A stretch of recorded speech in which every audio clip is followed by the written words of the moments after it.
شریعت میں سنت رسول صلی اللہ علیہ وسلم اور کتاب اللہ کے احکامات ایک ہی درجہ رکھتے ہیں۔ ان ابی ہریرہ وزید بن خالد الجہنی انہما قالا ان رجلا من الاعراب اتى رسول اللہ صلی اللہ علیہ وسلم فقال یا رسول اللہ انشدک اللہ الا قضیت لی بکتاب اللہ فقال الخصم الآخر وهو افقه منه نعم فاقض بیننا بکتاب اللہ وأذن لی فقال رسول اللہ صلی اللہ علیہ وسلم قل قال ان ابنی کان عسیفا علی هذا فزنا بامرأته وانی اخبرت ان علی ابنی الرجم فافتدیت منه ب100 شاة ووليدة فسألت اہل العلم فاخبرونی انما على ابنی جلد 100 وتغریب عام وان على امرأة هذا الرجم فقال رسول الله صلی اللہ علیہ وسلم والذی نفسی بیدہ لأقضین بینکما بکتاب اللہ الولیدة والغنم رد وعلى ابنك جلد 100 وتغریب عام واغد یا انیس الى امرأة هذا فإن اعترفت فارجمها قال فغدا عليها فاعترفت فأمر بها رسول اللہ صلی اللہ علیہ وسلم فرجمت متفق علیہ۔ حضرت ابو ہریرہ رضی اللہ تعالی عنہ اور حضرت زید بن خالد جہنی رضی اللہ عنہ سے روایت ہے کہ ایک دیہاتی رسول اللہ صلی اللہ علیہ وسلم کی خدمت میں حاضر ہوا اور عرض کیا یا رسول اللہ صلی اللہ علیہ وسلم میں آپ کو اللہ کی قسم دیتا ہوں کہ میرا فیصلہ کتاب اللہ کے مطابق کیجیے۔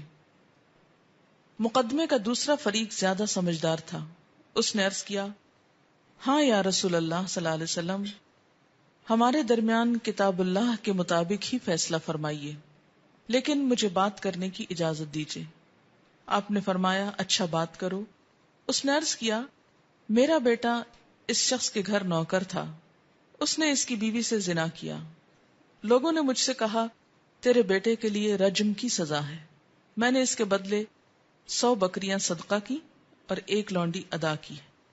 پھر میں نے علماء سے پوچھا تو انہوں نے کہا تیرے بیٹے کے لیے 100 کوڑوں کی سزا اور 1 سال کی جلاوطنی ہے، اور فریق ثانی کی بیوی کے لیے سنگساری کی سزا ہے۔ رسول اللہ صلی اللہ علیہ وسلم نے فرمایا اس ذات کی قسم جس کے ہاتھ میں میری جان ہے، میں تمہارے درمیان کتاب اللہ کے مطابق ہی فیصلہ کروں گا۔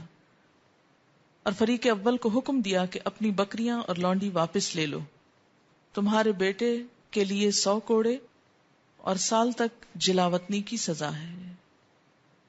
پھر ایک صحابی حضرت انیس کو حکم دیا کہ تم کل اس عورت سے جا کر پوچھو، اگر وہ زنا کا اقرار کرے تو اسے سنسار کر دو۔ حضرت انیس اگلے روز گئے، عورت نے اقرار کیا تو نبی صلی اللہ علیہ وسلم کے حکم سے وہ سنسار کر دی گئی۔ اسے بخاری اور مسلم نے روایت کیا ہے۔ اس میں آپ دیکھیے کہ قرآن پاک میں کہیں بھی نہیں لکھا ہوا کہ شادی شدہ زانی کی سزا سنسار کرنا ہے، لیکن آپ صلی اللہ علیہ وسلم کا فیصلہ جو تھا اس کے مطابق عمل ہوا۔ تو اس سے کیا پتہ چلتا ہے کہ اسلامی قانون میں آپ صلی اللہ علیہ وسلم کا حکم ایسا ہی ہے جیسے قرآن کا حکم ہو۔ گمراہی سے بچنے کے لیے کتاب اللہ اور سنت رسول صلی اللہ علیہ وسلم دونوں کی پیروی کا حکم ہے۔ جو عمل سنت رسول صلی اللہ علیہ وسلم کے مطابق نہ ہو وہ اللہ تعالیٰ کے ہاں قابل قبول نہیں۔ دینی مسائل میں نبی صلی اللہ علیہ وسلم کی بذریعہ وحی رہنمائی کی جاتی، جس کی اطاعت اللہ تعالیٰ کے حکم کی طرح ہی واجب ہے۔ چند مثالیں، یعنی جب کوئی مسئلہ پیش آتا تھا اور اس کا حکم قرآن میں نہیں لکھا ہوتا تھا تو آپ کیسے فیصلہ فرماتے؟ وحی کے مطابق۔ اور بسا اوقات جب وحی نہیں آتی تھی آپ خود سے فیصلہ فرما دیتے تو وحی کے آنے پر اگر اس کی اصلاح ہوتی تو آپ اپنے فیصلے کو بھی بدل دیتے تھے. اس کی ایک مثال آپ کو میں نے قرآن پاک کی تفسیر میں دی تھی، اور وہ کیا کہ ایک خاتون آپ صلی اللہ علیہ وسلم کے پاس اپنے شوہر کی شکایت لے کر آئیں، اور وہ کیا تھی کہ میرے شوہر نے مجھ کو مارا ہے، تو مجھے کیا کرنا چاہیے. وحی الہی میں قرآن میں اس کا کوئی حکم نہیں تھا. آپ نے انصاف کے تقاضے کے تحت کیا حکم دیا کہ جاؤ اور تم بھی بدلہ لے لو، تم بھی مار سکتی ہو. لیکن ابھی وہ عورت جا نہ پائی تھی کہ وحی الہی سے اس کی تردید آ گئی اور اس کو روک دیا گیا. آپ صلی اللہ علیہ وسلم نے فرمایا اردنا شیئا و اراد اللہ شیئا آخر. ہم نے ایک چیز چاہی اور ایک چیز اللہ تعالیٰ نے چاہی، اور جو اللہ نے چاہا وہی اصل حکم ہے. تم اپنے شوہر کو مارو گی نہیں، مارنے سے روک دیا. ایسی کئی اور مثالیں بھی ملتی ہیں کہ جس میں آپ صلی اللہ علیہ وسلم نے کسی شخص کو ایک کام کا حکم دیا کہ وحی الہی سے اس کی تردید آ گئی اور آپ نے اس کو روک دیا. اس کی وجہ کیا ہے؟ اس کی وجہ یہ ہے کہ آپ صلی اللہ علیہ وسلم براہ راست اللہ تعالی کی نگرانی میں کام کر رہے تھے. جو کچھ بھی لوگوں کو سکھا رہے تھے اللہ تعالیٰ کے حکم سے سکھا رہے تھے. اور قرآن میں یہ بھی آتا ہے کہ وما ينطق عن الهوى ان هو الا وحی یوحی، کہ آپ اپنی خواہشات کی باتیں نہیں کرتے، اپنی مرضی کے فیصلے نہیں سناتے رہتے. آپ جو بتاتے ہیں وہ دراصل وحی الہی پر مبنی ہوتا ہے. اور جہاں کہیں کوئی کمی بیشی ہوئی وہاں فوراً اللہ تعالیٰ نے مداخلت کی. مثلا ایک اور واقعہ جنگ احد میں جب آپ صلی اللہ علیہ وسلم کا چہرہ مبارک زخمی ہوا، آپ کا دانت شہید ہوا اور آپ کے چہرے سے خون بہہ رہا تھا، تو آپ نے اس وقت ایک بات فرمائی تھی، یاد ہے آپ کو، کہ وہ قوم کیسے فلاح پا سکتی ہے جو اپنے نبی کو زخمی کر دے. قرآن پاک میں اللہ تعالیٰ فرماتے ہیں سورۃ آل عمران 128 لیس لک من الامر شیء او یتوب علیہم او یعذبہم فانہم ظالمون. یعنی فیصلہ آپ نہیں کریں گے، وہ تو اللہ کرے گا، چاہے ان کو معاف کر دے یا ان کو عذاب دے. ایسا ہوا کہ ان میں سے بعض لوگ مسلمان ہو گئے بعد میں، اور اس کی ایک بڑی مثال آپ کو یاد ہوگی خالد بن ولید، اور ان کے علاوہ اور لوگ بھی، ابو سفیان خود. اور اسی طرح بہت سے لوگ ایسے تھے جو مسلمان نہیں ہوئے اور کفر کی حالت میں ہی فوت ہو گئے. اب اللہ کا فیصلہ ہے، جو چاہے ان کے ساتھ معاملہ کرے. ہمیں تو ویسے بھی حق نہیں کہ کسی کے بارے میں جنتی یا جہنمی ہونے کا دنیا میں ہم فیصلہ کریں. تو اس سے کیا پتہ چلتا ہے؟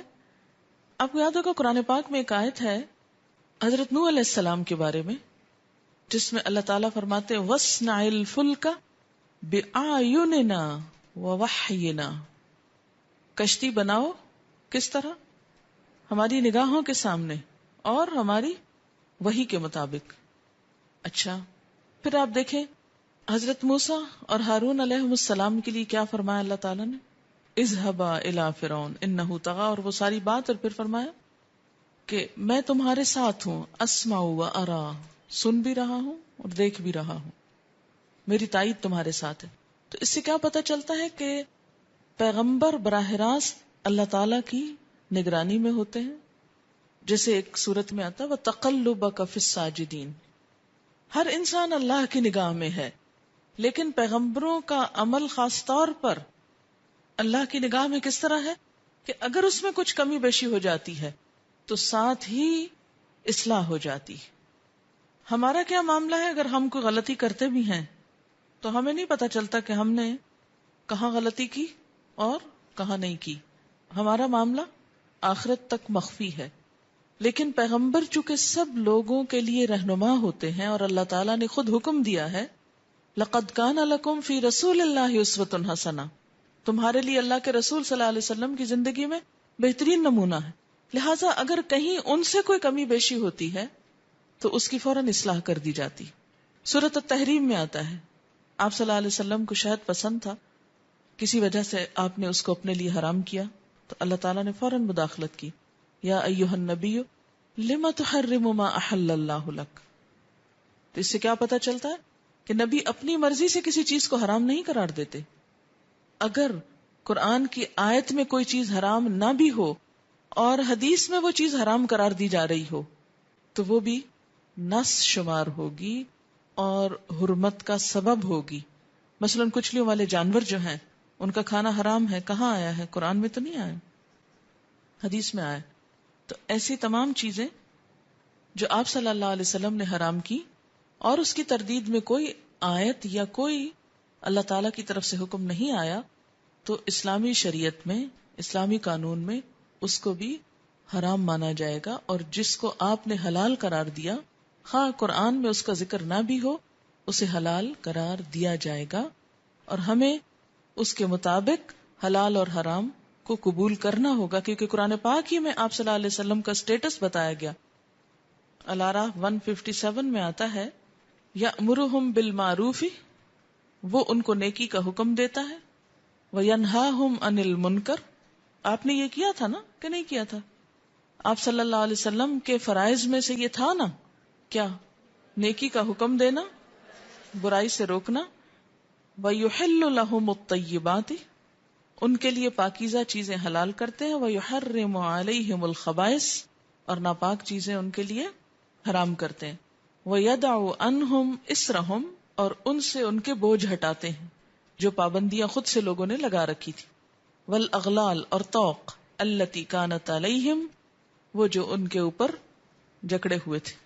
تو اس سے کیا پتہ چلتا ہے کہ پیغمبر کے منصب میں ہے یہ بات، اور اس کو حق دیا گیا ہے کچھ چیزوں کو حلال کرنے کا اور کچھ کو حرام کرنے کا. اور یہ صرف قرآن میں نہیں، قرآن کے علاوہ بھی ہے. بسا اوقات وہ قرآن کی مزید تفصیل ہے، اس کی تحدید ہے. تحدید کا کیا مطلب ہوتا ہے؟ اس کو اسپیسیفک طریقے سے بتانا. تو دین مکمل ہی نہیں ہوتا جب تک اس معاملے میں اللہ کی کتاب کے علاوہ نبی صلی اللہ علیہ وسلم کی سنت کو سامنے نہ رکھا جائے اور قبول نہ کیا جائے. بہرحال یہاں جو انہوں نے مثالیں دی ہیں ان کو دیکھتے ہیں ہم. عن جابر ابن عبد اللہ یقول مرضت فجاءنی رسول اللہ صلی اللہ علیہ وسلم یعودنی وابو بکر وہما ماشیان فاتانی وقد اغمی علی فتودع رسول اللہ صلی اللہ علیہ وسلم ثم صب وضوءه علی فافقت فقلت یا رسول اللہ. وربما قال سفیان فقلت ای رسول اللہ کیف اقضی فی مالی کیف اصنع فی مالی قال فما اجابنی بشیء حتی نزلت آیت المیراث. رواہ البخاری. حضرت جابر بن عبداللہ کہتے ہیں کہ میں بیمار ہوا تو رسول اللہ صلی اللہ علیہ وسلم اور حضرت ابو بکر صدیق رضی اللہ تعالی عنہ عیادت کے لیے تشریف لائے. میں بے ہوش تھا. آپ صلی اللہ علیہ وسلم نے وضو کیا اور وضو کا پانی مجھ پہ ڈالا جس سے میں ہوش میں آ گیا. میں نے عرض کیا یا رسول اللہ صلی اللہ علیہ وسلم، ایک بار حضرت سفیان نے آپ سے پوچھا تھا کہ میں اپنے مال کا کیا فیصلہ کروں. پھر حضرت سفیان نے بتایا کہ آپ صلی اللہ علیہ وسلم نے اس وقت تک کوئی جواب نہ دیا جب تک کہ میراث کی آیت نہ اتری. اسے بخاری نے روایت کیا. یعنی بعض اوقات کیا ہوتا تھا کہ جب کسی خاص چیز کے بارے میں آپ کوئی حکم نہیں جانتے ہوتے تھے، جو خاص قانونی قسم کا حکم ہوتا تھا، تو اپنے رائے سے یا اپنی مرضی سے لوگوں کو کچھ نہیں بتاتے تھے. آپ جو کچھ بتاتے اپنے خاص علم کی بنا پر بتاتے، اور جس بارے میں کوئی خاص علم نہیں ہوتا تھا اس میں خاموشی اختیار کرتے. اس کی ایک تو مثال یہی ہے. ایک اور مثال بھی ہے جو میں آپ کو پہلے بتا چکی ہوں. آپ کو یاد نہیں ہوگا 28واں پارہ کہاں سے شروع ہوتا ہے؟ قد سمع اللہ قول التی تجادلک فی زوجہا. اللہ نے سن لی اس عورت کی بات جو تم سے اپنے شوہر کے بارے میں جھگڑ رہی تھی. وتشتکی الی اللہ، اللہ سے شکایت کر رہی تھی، اپنے شوہر کی شکایت اللہ سے کر رہی تھی. یہ حضرت خولہ کے بارے میں آیات نازل ہوئی ہیں نا، جن کے شوہر نے ان سے زہار کر لیا تھا. ٹھیک، اس سے پہلے اسلام میں زہار کے بارے میں کوئی حکم موجود نہیں تھا. وہ عورت آپ کے پاس آتی ہے اور جھگڑتی ہے اور روتی ہے اور شکایت کرتی ہے کہ میرے ساتھ یہ ظلم ہوا ہے کہ اس عمر میں میرے شوہر نے مجھے اس طریقے سے طلاق دے دی ہے. یہ طلاق کا ایک طریقہ ہے جس میں صریحاً الفاظ استعمال نہیں ہوتے طلاق کے، لیکن کنایتاً ہوتے ہیں. تو آپ صلی اللہ علیہ وسلم کیا فرماتے کہ میں تمہارے اس مسئلے کے بارے میں کوئی حکم کتاب اللہ میں نہیں پاتا، میں اس کے بارے میں کچھ نہیں جانتا. کہ اتنے میں پھر وہی نازل ہو گئی کہ اللہ نے سن لی اس عورت کی بات، اور پھر وہ قانون دے دیا گیا جس کی مزید جو اپلیکیشن جس طریقے سے ہوئی وہ خود حضور صلی اللہ علیہ وسلم نے کی. اللہ تعالیٰ نے زہار کا قانون اتارا، فرمایا والذین یظاہرون من نسائہم، وہ مرد جو اپنی عورتوں سے زہار کرتے ہیں، ثم یعودون، پھر لوٹ آتے ہیں، یعنی اپنی غلطی کا اعتراف کر لیتے ہیں اور رجوع چاہتے ہیں، لما قالو، جو انہوں نے کہا اس کو واپس لینا چاہتے ہیں، ہے ایک بات ہی جو منہ سے نکلی ہے، اب اس بات کو پلٹانا چاہتے ہیں، تو اس کے لیے جرمانہ دینا پڑے گا. کیا؟ فتحریر رقبۃ، ایک گردن آزاد کرنا، ایک غلام آزاد کرنا، من قبل ان یتماسا، اس سے پہلے کہ دونوں ایک دوسرے کو ہاتھ لگائیں، کیونکہ عورت حرام ہو چکی. ذالکم توعظون بہ واللہ بما تعملون خبیر، فمن لم یجد، جس کو گردن نہ ملے، فصیام الشہرین متتابعین، 2 مہینے لگاتار روزے رکھے. من قبل ان یتماسا مذاق ہے، اور یہ کنایتاً عورت کو اپنے سے الگ کرنے کا انداز ہے. پھر فرمایا فمن لم یستطع، جو روزے نہ رکھ سکے، فاطعام 60 مسکینا، 60 مسکینوں کو کھانا کھلائے. ذالک، یہ کیوں اتنی سخت سزا؟ ہاں، لتؤمنوا باللہ ورسولہ، تاکہ تم ایمان لاؤ اللہ اور اس کے رسول پر، یعنی ایمان کا تقاضا ہے. کچھ منہ سے نکلے ہوئے الفاظ اتنے سخت ہوتے ہیں کہ دنیا میں ان کی تلافی کا جرمانہ اتنا بڑا ہے، تو آخرت میں کیا ہوگا. لیکن جب ہم منہ سے بولتے ہیں نا کچھ، تو ہم نے کبھی نہیں سوچا ہم کیا بول رہے ہیں. وَتِلْكَ حُدُودُ اللَّهِ وَلِلْكَافِرِينَ عَذَابٌ أَلِيمٌ، تو یہاں کافر سے مراد کون ہے پھر؟ جو اس قانون کو توڑے، نہ مانے. اور پھر ساتھ ہی فرمائے إِنَّ الَّذِينَ يُحَادُّونَ اللَّهَ وَرَسُولَهُ، جو لوگ اللہ اور اس کے رسول کی مخالفت کرتے، صرف اللہ کی نہیں رسول کی بھی ساتھ کہی گئی. کیوں؟ اس لیے کہ اس قانون کا نفاذ تو آپ نے کیا نا. تو بہرحال یہاں پر بھی کیا پتہ چلتا ہے کہ بعض چیزوں کا جواب آپ خود نہیں دیتے تھے. کیا ہوتا تھا؟ انتظار کرتے تھے وحی کا. دوسری مثال، ان سہل بن سعد ان رجلا اتى رسول اللہ صلی اللہ علیہ وسلم فقال یا رسول اللہ ارأیت رجلا رأى مع امرأته رجلا ایقتله فتقتلونه ام کیف یفعل؟ فانزل اللہ فیہما ما ذکر فی القرآن من التلاعن فقال له رسول اللہ صلی اللہ علیہ وسلم قد قضی فیک وفی امرأتک قال فتلعنا وانا شاہد عند رسول اللہ صلی اللہ علیہ وسلم ففارقها فكانت سنة ان يفرق بين المتلاعنين. رواہ البخاری. حضرت سہل بن سعد سے روایت ہے کہ ایک آدمی حضور صلی اللہ علیہ وسلم کے پاس حاضر ہوا اور عرض کیا، یا رسول اللہ صلی اللہ علیہ وسلم، اگر کوئی شخص اپنی بیوی کو غیر مرد کے ساتھ دیکھے تو کیا کرے؟ یعنی صرف دیکھے سے مراد یہ نہیں، مراد یہاں زنا ہے. اگر قتل کرے تو آپ صلی اللہ علیہ وسلم اسے قصاص میں قتل کروا دیں گے، کیونکہ جب تک 4 گواہ نہ لائے جائیں کوئی شخص سزا دلوا نہیں سکتا اور قانون کو اپنے ہاتھ میں بھی نہیں لے سکتا. اور دوسروں کے معاملے میں تو انسان خاموش ہو سکتا ہے اگر وہ قانون کا تقاضا نہیں پورا کرتا، مگر اپنی بیوی کے معاملے میں کون صبر کر سکتا ہے؟ کہا کہ یا رسول اللہ صلی اللہ علیہ وسلم، اگر وہ قتل کر دے گا تو آپ اس کو قتل کر دیں گے. پھر آخر کیا کرے؟ آپ نے کوئی جواب نہ دیا، حتیٰ کہ اللہ تعالیٰ نے ان دونوں کے بارے میں قرآن مجید میں لعان کا حکم نازل فرمایا. لعان لعنت سے ہے، یعنی ایک دوسرے پہ لعنت کرنا. یہ سورۃ نور میں تفصیل آئے گی. تب رسول اللہ صلی اللہ علیہ وسلم نے اس شخص سے فرمایا، تیرا اور تیری بیوی کا فیصلہ ہو گیا. چنانچہ دونوں نے لعان کیا. راوی کہتے ہیں میں اس وقت نبی صلی اللہ علیہ وسلم کے پاس موجود تھا، تب سے یہ سنت جاری ہوئی کہ لعان کرنے والے میاں بیوی میں جدائی کرا دی جائے. ٹھیک. اب قرآن پاک میں جو لعان کا قانون ہے اس کو دیکھتے سورۃ النور نکالی 18ویں پارے میں آیت نمبر 6. والذین یرمون ازواجہم، وہ لوگ جو اپنی بیویوں پر الزام دھرتے ہیں، ولم یکن لہم شہداء، اور ان کے لیے گواہ نہیں ہوتے، الا انفسہم، مگر خود ہی.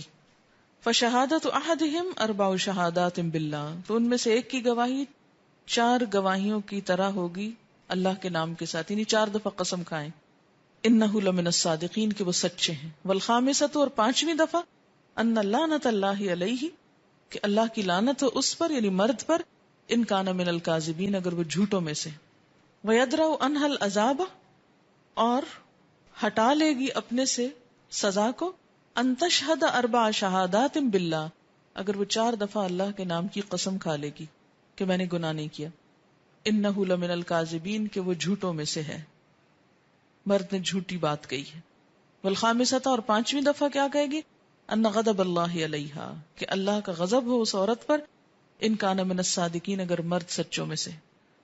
بس قرآن نے صرف اتنی بات کی، اس سے آگے یہ نہیں بتایا کہ اس کے بعد وہ شوہر اور بیوی بعد میں اکٹھے بھی رہیں گے کہ نہیں۔ وہ کس نے بتایا؟ رسول اللہ صلی اللہ علیہ وسلم نے، کہ دونوں کے درمیان تفریق کرا دی۔ یہی اس حدیث کے آخر میں آ رہا ہے کہ تب سے یہ سنت جاری ہوئی کہ لعان کرنے والے میاں بیوی میں جدائی کرائی جائے۔ اب اگر آپ سنت کو ہٹا دیں اور نہ مانیں تو صرف قرآن سے کیسے فیصلہ کریں گے آپ؟ قرآن خالی کیسے کافی ہو جائے گا؟ قرآن میں تو صرف اتنا بتایا گیا ہے کہ 4 قسمیں کھا کے اور 5ویں دفعہ یعنی لعنت کی بات کریں گے اور بس ختم۔ لیکن اس کے بعد کیا وہ اکٹھے بھی رہیں گے کہ نہیں؟ یہ بات آپ صلی اللہ علیہ وسلم نے بتائی کہ نہیں۔ ان عبد اللہ رضی اللہ عنہ قال بین انا مع النبی صلی اللہ علیہ وسلم فی حرس وهو متکئ علی عصیب اذ مر اليہود فقال بعضهم لبعض سلوه عن الروح فقال ما رأيكم إليه وقال بعضهم لا يستقبلكم بشيء تكرهونه فقالوا سلوه فسألوه عن الروح فأمسك النبي صلى الله عليه وسلم فقالوا سلوه فسألوه عن الروح فأمسك النبي صلى الله عليه وسلم فلم يرد عليهم شيئا فعلمت أنه يوحى إليه فقمت مقامي فلما نزل الوحي قال ويسألونك عن الروح قل الروح من امر ربی وما اوتیتم من العلم الا قلیلا، رواہ البخاری۔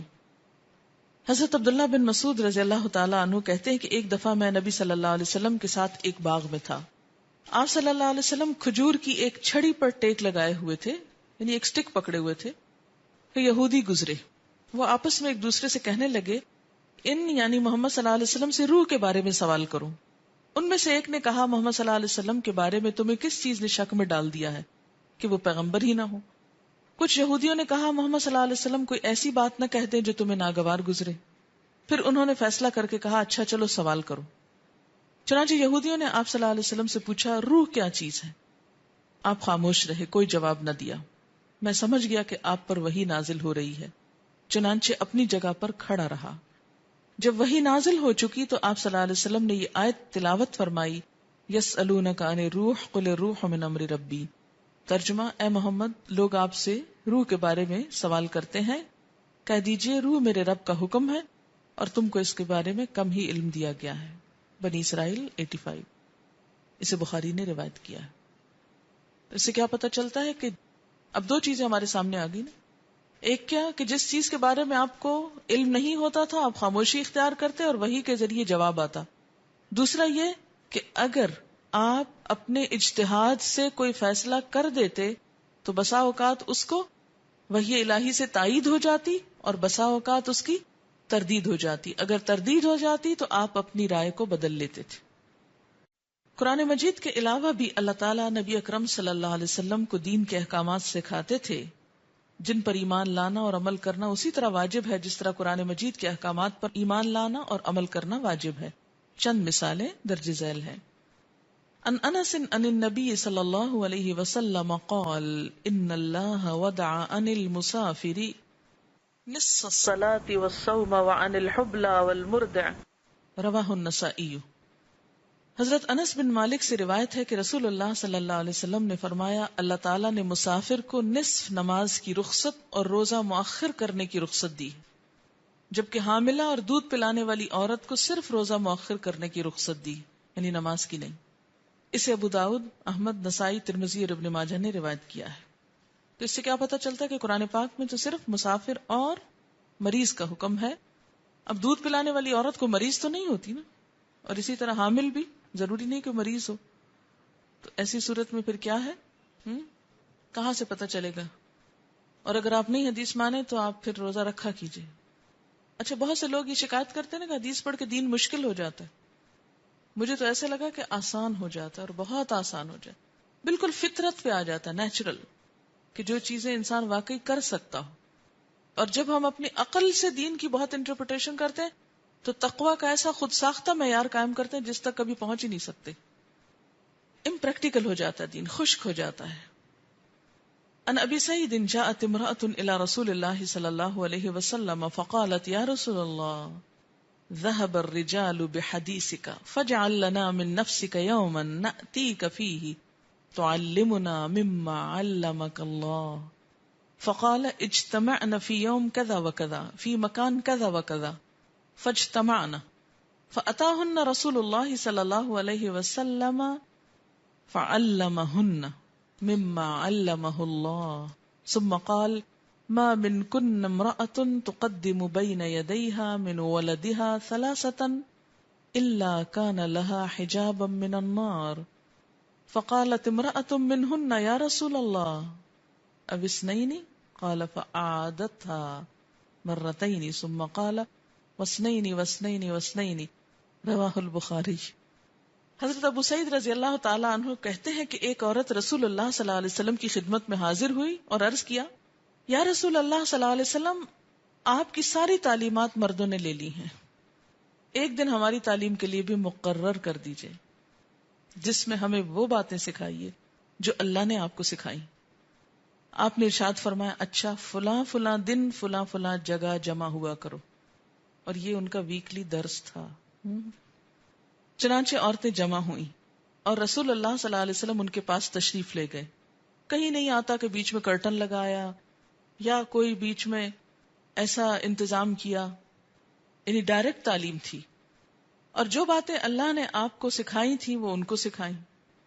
اچھا بعض لوگوں کو جب یہ بات میں نے بیچ میں ایسے ایک جملہ معترضہ بول دیا یا جواب معترضین بول دیا کہ اور جگہوں کے برعکس ہم جب بھی کسی اسکالر کو اسلام آباد میں بھی یا یہاں بلاتے ہیں تو بیچ میں ایک ان نیچرل قسم کا ہنڈرنس کھڑا نہیں کرتے. جس کو حجاب کرنا ہے وہ اپنا حساب خود کر لے، کیونکہ بازار میں بھی جب آپ جاتے ہیں تو اپنے ارد گرد کوئی ایسی چیز تان کے نہیں جاتے کہ کسی کی نظر آپ پہ پڑے ہی نہ.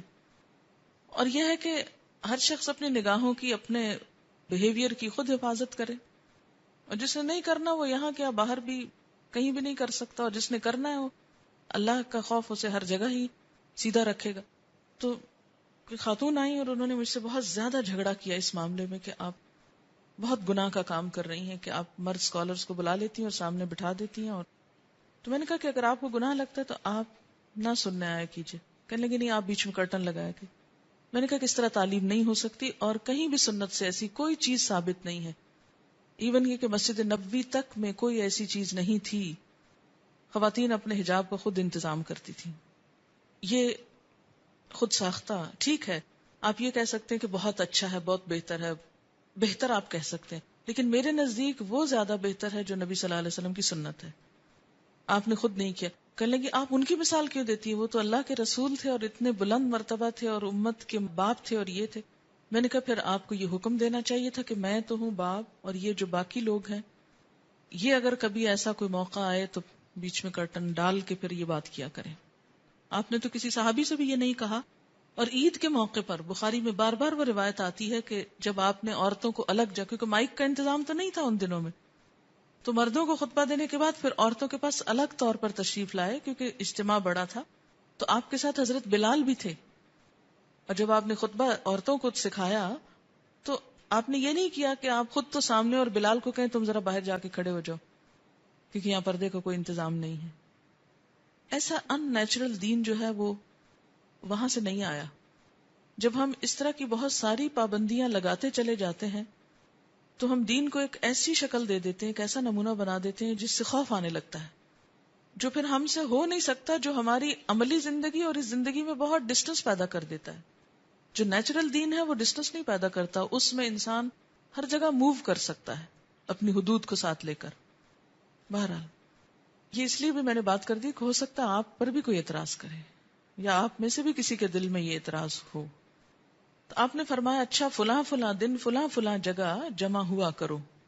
اچھا اس میں یہ ہوتا ہے نا کہ بسا اوقات مرد اور عورتیں دونوں ایک اجتماع میں حاضر ہوتے ہیں تو بیچ میں کرٹن کر لیا جاتا ہے، وہ بہتر ہوتا ہے. وہ اس لیے کہ عورتیں اپنا ریلیکس ہو کے بیٹھیں. اگر اکٹھے بیٹھے ہوں گے یعنی اس طرح بغیر کسی آڑ کے تو اس میں بہت کانشیس ہو کے بیٹھنا پڑتا ہے. لیکن اگر مردوں اور عورتوں کے جیسے اجتماع اکٹھا اور بیچ میں کرٹن ہو دونوں کو سیپریٹ کرنے کے لیے، تو یہ ایک پسندیدہ صورتحال ہے تاکہ دونوں اپنا اپنا اطمینان سے بیٹھے رہیں. اچھا جناب. چنانچہ عورتیں جمع ہوئیں اور حضور صلی اللہ علیہ وسلم ان کے پاس تشریف لے گئے اور جو باتیں اللہ نے آپ کو سکھلائی تھی وہ ان کو سکھلائیں. پھر فرمایا تم میں سے جو عورت اپنے 3 بچے آگے بھیج چکی ہے یعنی فوت ہو چکے ہیں تو قیامت کے روز وہ بچے صبر کرنے پر اس کے لیے جہنم سے رکاوٹ بنیں گے. ایک عورت نے سوال کیا اگر 2 بچے فوت ہوئے؟ عورت نے 2 کا لفظ دہرایا تو آپ نے جواب دیا ہاں 2 بھی 2 بھی 2 بھی. 3 دفعہ آپ نے دہرایا تاکہ بات سمجھ میں آ جائے. اسے بخاری نے روایت کیا. اب آپ دیکھیں کہ کتنا نیچرل انداز ہے نا تعلیم کا.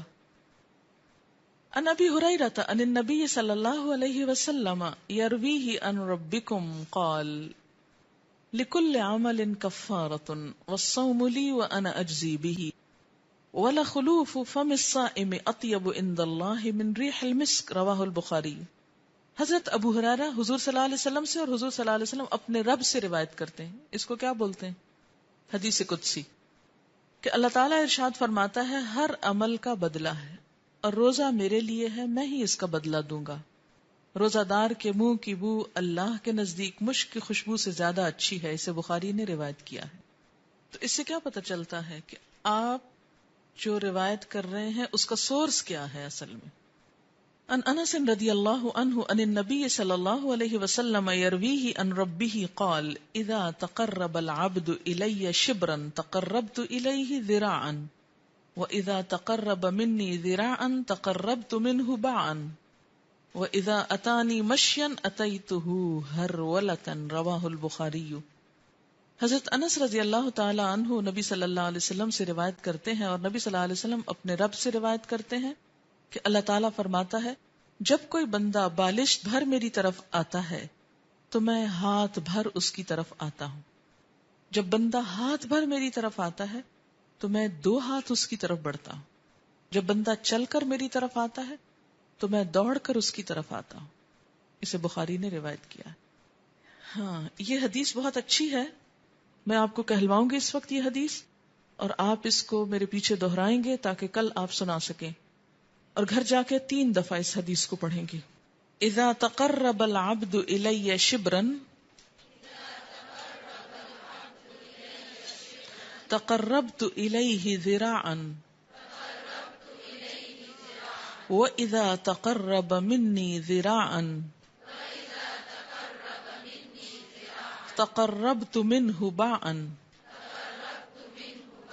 واذا اتانی مشیا اتیتہ ہرولۃ. اذا جب تقرب قریب آتا ہے قرب حاصل کرتا ہے العبد بندہ الیہ میری طرف شبرن ایک بالشت تقربت الیہ ذراعا تو میں ایک بازو اس کی طرف بڑھتا ہوں. واذا تقرب منی ذراعا اور جب وہ قریب آتا ہے میرے ہاتھ بھر تقربت منہ باعا تو میں 2 ہاتھ اس کی طرف بڑھتا ہوں. وَإِذَا أَتَانِي مَشْيًا اور جو چل کے میرے پاس آتا ہے أَتَيْتُهُ هَرْوَلَةً میں دوڑ کے اس کی طرف آتا ہوں. عن ابی ہریرہ قال قال رسول اللہ صلی اللہ علیہ وسلم قال اللہ عز وجل الکبریاء ردائی والعظمة ازاری فمن نازعنی واحدا منہما قذفته فی النار رواہ ابو داود.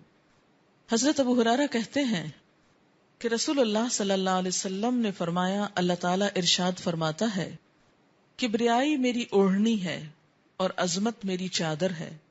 جس نے ان دونوں میں سے کسی ایک کو مجھ سے چھینا میں اسے جہنم میں پھینک دوں گا. یعنی تکبر اللہ تعالیٰ کو بندوں کے لیے پسند نہیں. اسے ابو داؤد نے روایت کیا ہے. یہ صرف اللہ کا حق ہے کیونکہ حقیقت میں بڑا وہی ہے. عن ابی ہریرہ رضی اللہ عنہ ان رسول اللہ صلی اللہ علیہ وسلم قال قال اللہ انفق یا ابن آدم انفق علیک متفق علیہ. حضرت ابو ہریرہ رضی اللہ تعالیٰ عنہ کہتے ہیں کہ رسول اللہ صلی اللہ علیہ وسلم نے فرمایا اللہ تعالیٰ ارشاد فرماتا ہے اے ابن آدم تو میری راہ میں خرچ کر تجھ پر خرچ کیا جائے گا یا میں تجھ پر خرچ کروں گا. انفق انفق علیک، میں تجھ پہ خرچ کروں گا. دینے والے کو اور دیا جاتا ہے. سبحانک اللہم و بحمدک نشہد ان لا الہ الا انت نستغفرک و نتوب الیک. والسلام علیکم ورحمۃ اللہ وبرکاتہ.